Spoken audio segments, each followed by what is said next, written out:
Oi, Marceli, tudo bom? Oi, Mariana, tudo bem? Obrigada pelo momento.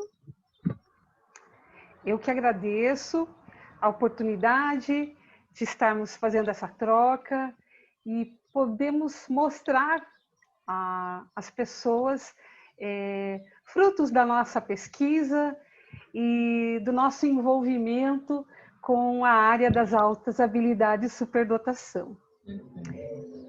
E acredito que neste momento que estamos aqui, é importante fazer um destaque histórico dessa área, porque muitos mitos envolvem as questões que já vêm historicamente mantendo esses mitos para as pessoas, principalmente aqui no Brasil e aí no Uruguai, né? Sabemos que nossos países estão caminhando lentamente dentro da área das altas habilidades e superdotação, e por isso é importante as pessoas saberem que desde a Grécia Antiga já se tem o olhar para o potencial acima da média, quando nós tínhamos a Academia de Platão, que selecionava esses estudantes, selecionava essas moças e esses rapazes através da sua inteligência. E o destaque, quero aqui colocar, Mariana, com relação à Holanda. Em 1921, na Holanda, foi criada a primeira escola para os indivíduos com potencial acima da média, com inteligência superior, né? E aí, ao longo da história, a gente pode ver aí, tem Roma, Inglaterra, outros países da Europa que se destacam pelo olhar para esse potencial, o olhar da quantidade desse potencial, do indivíduo biológico, até a gente chegar aí no contexto, mesmo que tardiamente, segundo a história, das altas habilidades, nos Estados Unidos, onde o foco maior, o destaque maior para a avaliação do teste de QI, através de Lewis Terman, né, acaba produzindo um mito muito grande em torno das altas habilidades de superdotação e que elas podem ocorrer apenas com esse QI elevado. Certo, certo. Então, as altas habilidades de superdotação são de origem exclusivamente genética, Marceli? Olha, nós podemos dizer, e usar aqui estudos da neurocientista Susana Herculano Rosel, das pesquisas de 2015, que após o nascimento, o cérebro ele está em formação biológica anatômica. Mas é importante reconhecer que essa formação biológica ela se dá de acordo com o contexto ambiental que se tem ao redor. Portanto, essa formação desse indivíduo, ela começa a ser produzida desde o desenvolvimento intrauterino. Então, esse indivíduo com altas habilidades de superdotação, ele vai ter seu potencial biológico, genético, produzido no útero da sua mãe através da sua formação. Por quê? Porque a formação do cérebro do superdotado ela é diferente do cérebro do desenvolvimento típico. E nós temos isso já em estudos que foram feitos no cérebro de Einstein, por exemplo. Então, este cérebro, que tem um potencial biológico muito forte, né? Ele tem mais dendritos, ele tem maior número de glias, então as células glias que dão estruturas para os neurônios, isso facilita a passagem de mensagem, tem maior mielinização, então os neurônios do superdotado têm uma bainha de mielina muito mais espessa, o que faz com que essa informação circule muito mais rápido nesse cérebro.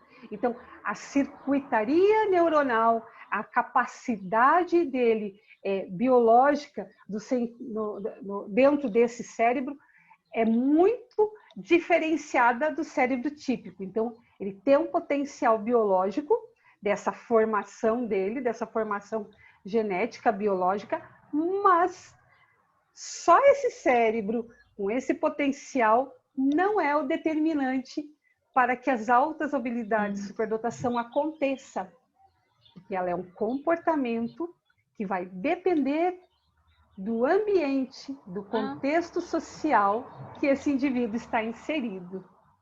Certo. Então, um ambiente estimulante pode produzir as altas habilidades de superdotação? Muito boa a sua pergunta, Mariana. Muitas pessoas pensam que o superdotado pode ser produzido. Nós já vimos aí que, na realidade, ele já tem um componente, então, biológico, né? Um potencial genético nessa estrutura, mas que depende das interações. Então, essas interações com esse potencial genético vão mostrar para nós um indivíduo com altas habilidades de superdotação. Mas esse ambiente estimulante não pode produzir um indivíduo superdotado. Ele pode beneficiar a inteligência, mas a altas habilidades de superdotação não pode ser produzida só no ambiente estimulante, só no meio social. Por quê? Porque as altas habilidades de superdotação, ela é fruto da qualidade das conexões desses neurônios, da eficiência complexa dessa rede neuronal, então, do potencial genético, que geralmente é imutável, eu não posso mudar esse potencial, ele já está determinado pela sua organização dentro deste útero, né? E o desenvolvimento contextual, que vai depender do ambiental, que vai depender de todas dessas interações que esse indivíduo precisa ter para desenvolver o seu potencial. Então, muitas vezes, teremos o indivíduo com altas habilidades de superdotação que não vai desenvolver o seu potencial genético por problemas no seu ambiente, na mediação, na interação. Mas, em alguns momentos, esse ambiente pode ser transformado pelo próprio indivíduo com altas habilidades de superdotação, por conta desse cérebro diferenciado. Ele pode ali achar uma forma diferenciada, né, por conta da sua estrutura biológica, e aproveitar o seu potencial. Então, o ambiente é determinante no sentido de trabalhar esse potencial genético. E aí nós podemos destacar já as pesquisas de Renzulli, que é o nosso pesquisador, que é a nossa fonte de pesquisa, Joseph Renzulli, dos Estados Unidos, né? Que em 1980 ele já falava para nós que a superdotação não configura-se em um conceito absoluto, mas precisa de uma relação. Assim, os alunos com altas habilidades de superdotação não devem ser negligenciados, pois se espera que eles se tornem produtores de novos conhecimentos em vez de meros consumidores de informações existentes. Então, Renzulli trouxe para nós esse olhar da interação, que é importante, né? Que faz diferença nesse potencial genético. Ele nos traz a tríade das altas habilidades de superdotação, mostrando para nós que o comportamento das altas habilidades de superdotação vai depender da criatividade, do envolvimento com a tarefa, né? E essa inteligência acima da média, né? Essa inteligência desse indivíduo, desse potencial genético. Então, essa combinação, essa interação, produz para nós, é isso que produz as altas habilidades superdotação. E por isso o nosso destaque para o desenvolvimento desses indivíduos, porque desenvolvendo esse potencial, nós podemos aí produzir conhecimento para onde nós estamos. E nesse olhar, nós precisamos, então, entender que o potencial genético, a parte biológica, é importante e as interações sociais são importantes também, porque um complementa o outro.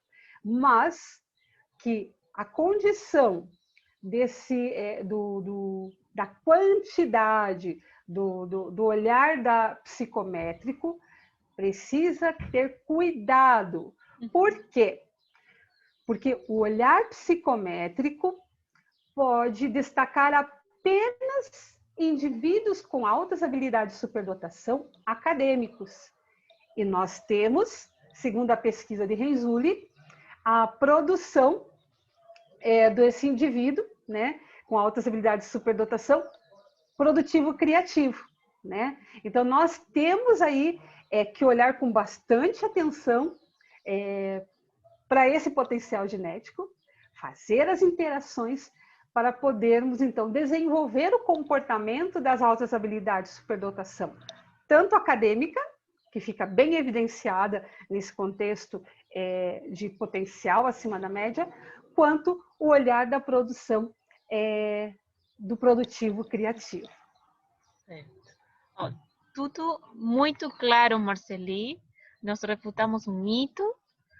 Obrigada pelo momento e prazer.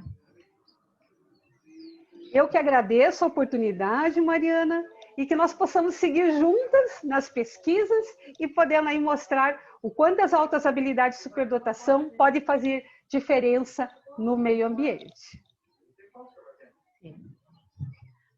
Muito obrigada, Marceli. Eu que agradeço. Até mais. Até mais.